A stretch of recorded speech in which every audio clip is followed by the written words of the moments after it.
Hi everyone. शादी के लिए क्या क्वालिटी क्या गुण होने चाहिए एक लड़की में। देखिए, किसी भी रिश्ते को अगर हमें लंबा चलाना है, लॉन्ग लाइफ चलाना है, तो दोनों ही पार्टनर्स का अच्छा होना बहुत ज़्यादा ज़रूरी है। देखिए, छोटी सी चूक और पूरी ज़िंदगी खराब। तो शादी जैसी चीज़ है तो देखो, इसमें तो हमें बहुत ज़्यादा सावधानी बरतने की ज़रूरत है। कुछ चीज़ों का अगर हम ख्याल रखेंगे ना, तो ज़िंदगी बेहतर बन जाएगी। तो कौन कौन सी हैं वो बातें, शादी के लिए हमें क्या क्या गुण देखने चाहिए एक लड़की में, आज का टॉपिक है इसी बारे में। इसके लिए आज मैं आपको बताऊंगी 8 से 9 बातें। एक एक बात बहुत ज़्यादा इम्पॉर्टेंट है दोस्तों, तो ध्यान से सुनिएगा। देखिए, सबसे पहली बात, देखो भाई, सबसे पहले तो जो है सूरत देखी जाती है, नैन नक्श देखे जाते हैं, रंग रूप देखा जाता है, सुंदरता देखी जाती है। देखो, सबसे पहले तो इसी पर ही ध्यान जाता है ना। देखो देखो, देखने में कोई बुराई नहीं है, देखना चाहिए। देखो, सूरत अच्छी हो देखो, लेकिन साथ ही साथ उसकी सीरत भी अच्छी होनी चाहिए। ये चीज़ भी बहुत इम्पॉर्टेंट है, क्योंकि खाली खूबसूरती के साथ हम जिंदगी नहीं बिता सकते। वो देखने में सुंदर हो, साथ साथ दिल से भी सुंदर हो। क्योंकि देखो, शादी ब्याह जो है ना, वो कोई 1-2 दिन का रिश्ता तो है नहीं, ये जीवन भर चलने वाला रिश्ता है। लॉन्ग लाइफ हमारे साथ चलने वाला है। अब देखो, आप अगर खाली सुंदरता देख लोगे, लड़की बहुत सुंदर है लेकिन सीरत अच्छी नहीं है उसकी, उसका नेचर अच्छा नहीं है, कोई भी बात आप करो वो एकदम से तुनक के जवाब देती है, एकदम से मतलब चिल्ला के जवाब देती है, तो बताइए ऐसे में आप कैसे रह पाओगे पूरी जिंदगी? बताइए कैसे रह पाओगे आप? तो देखो, सूरत के साथ उसकी सीरत देखना भी बहुत ज़्यादा ज़रूरी है, ये चीज़ आप मान के चलो। और रही बात सुंदरता की, कि भाई सुंदरता भी तो देखी जाती है। देखो, सुंदरता अगर आपको देखनी है तो आप ये देखो ना कि वो अपने आप को कैसे कैरी करती है, अपने आप को कैसे कैरी करती है, मतलब श्रृंगार कैसे करती है, खुद को कैसे रेडी वो करती है, सबका घर में मतलब किस तरीके से वो ख्याल रखती है, अपने आप में वो कैसे रहती है, अपना ड्रेसअप स्टाइल कैसा रखती है, ये भी तो सुंदरता है ना। तो ये चीज़ देखनी बहुत ज़्यादा ज़रूरी है दोस्तों। बहुत बार क्या, बहुत ही बार ये गलती अक्सर हम लोग कर ही जाते हैं। जब भी लड़की देखने के लिए जाते हैं ना, अगर वो बहुत सुंदर है, बहुत खूबसूरत है, बस हम ओके कर देते हैं, एकदम डन कर देते हैं। थोड़ा 1-2 बार मिलो, 2-4 बार मिलो, और जिस लड़के के लिए आप लड़की देखने जा रहे हो, उस लड़के को भी 2-4 बार मिलने का, बातचीत करने का मौका दो।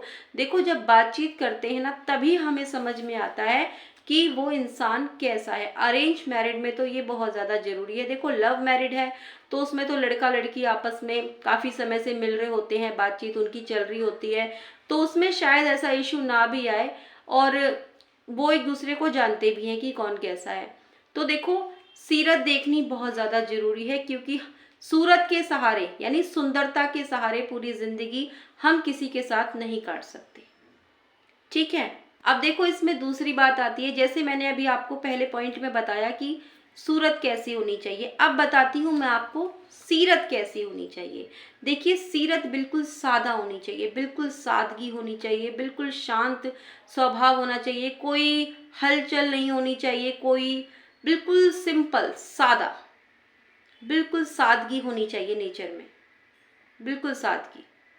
देखो, सिंपल सिटी भी बहुत खूबसूरती होती है, इसमें भी बहुत अच्छा नेचर होना चाहिए, बहुत प्यारा सा नेचर होना चाहिए, जिससे भी वो बात करे ना, हर इंसान सिर्फ उससे बात करना चाहे, हर इंसान को वो अपनी बातों से अट्रैक्ट करना चाहे।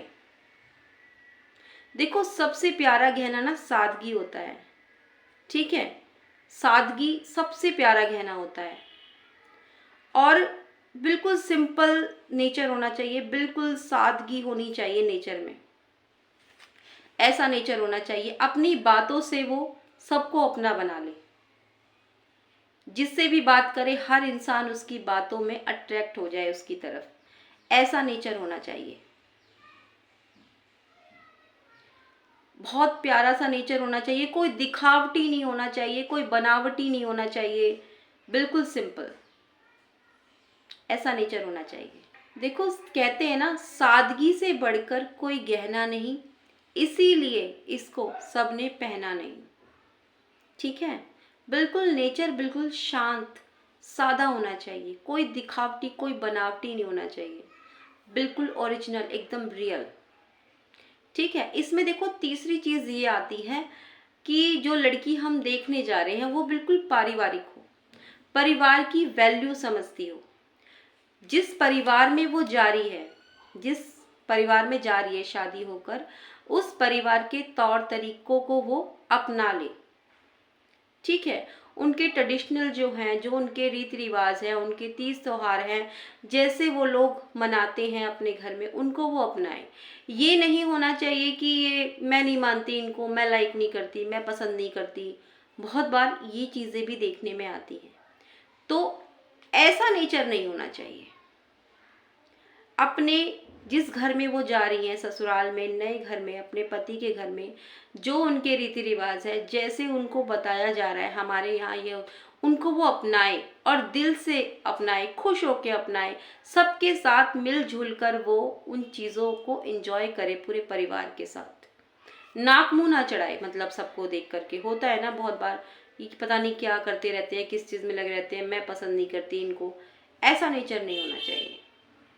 ठीक है, इसमें देखो दोस्तों चौथा पॉइंट ये आता है कि एक लड़की को घर के छोटे मोटे काम आने चाहिए।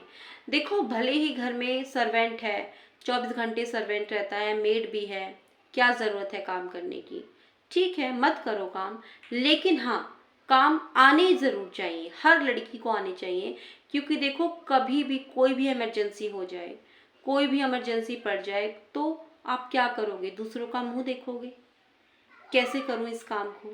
तो देखो कभी इमरजेंसी आ जाए ना, तो उसके लिए आपको घर के छोटे मोटे काम आने चाहिए, ये बहुत ज़्यादा ज़रूरी है। फिर कुछ जिम्मेदारियां भी होती हैं। अब देखो जैसे मान लो एक लड़की है, शादी के बाद वो जॉब भी करती है, ठीक है, तो जॉब करती है, उसके साथ साथ उसको अपने परिवार को भी देखना है, हस्बैंड को भी देखना है, परिवार में 2 लोग हैं, 4 लोग हैं, तो ये सब चीज़ों को ध्यान में रखते हुए वो अपनी जॉब के साथ में उसको कैसे बैलेंस करती है, ये चीज़ें, ये जिम्मेदारियां भी उसको आनी चाहिए निभाने। ये नहीं होना चाहिए कि भाई मैं तो जॉब करती हूँ, मैं कुछ नहीं कर सकती, मैं मेरे से कोई उम्मीद मत लगाना, भाई मैं तो जॉब करती हूँ, मुझे टाइम नहीं होता, ये ऐसे एक्सक्यूज़ नहीं। ठीक है, ये भी जिम्मेदारी होती हैं एक परिवार के लिए, एक लड़की की। तो एक जिम्मेदारी के चक्कर में आप दूसरी जिम्मेदारी को नहीं छोड़ सकते।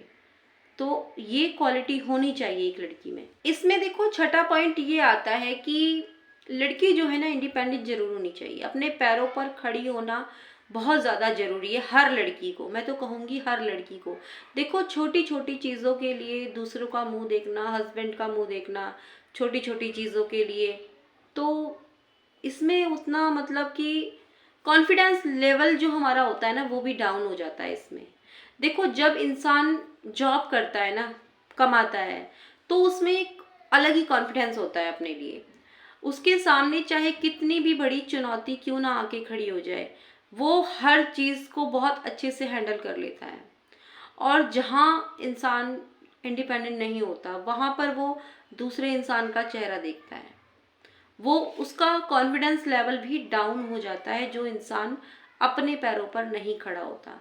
तो अपने पैरों पर खड़ा होना बहुत ज़्यादा ज़रूरी है, और मैं तो कहूँगी हर लेडी को बहुत ज़्यादा ज़रूरी है, हर लेडी को।